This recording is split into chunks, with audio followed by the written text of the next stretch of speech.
Assalamualaikum warahmatullahi wabarakatuh. Baiklah, kami bertiga akan berikan cara untuk pembuatan pesawat kertas. Adapun nama-nama dari kami, saya sendiri Jody, Saya Rian. Saya Randy.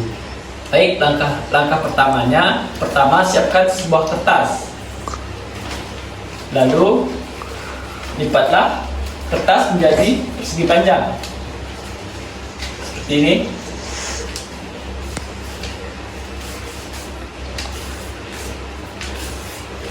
Lalu buka lipatan kertas, lipat dari atas diagonal atas kanan ke bawah. Ini. Lalu lakukan langkah yang sama pada yang kiri seperti ini. Oke, langkah selanjutnya akan disampaikan oleh Rian. Ulangi langkah ketiga seperti ini. Kemudian tarik kertas ke tengah bagian kertas. Lalu yang kelima, lipat bagian kanan dan kiri kertas.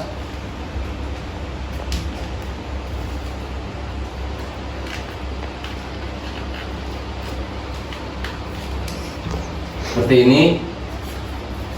Kemudian angkat segitiga di bawah menutupi bagian kanan dan kiri kertas.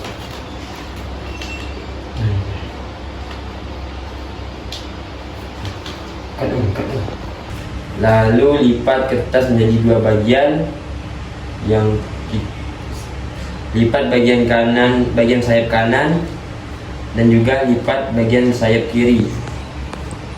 Lalu kembangkan sayap pesawat dan jadilah pesawat kertas.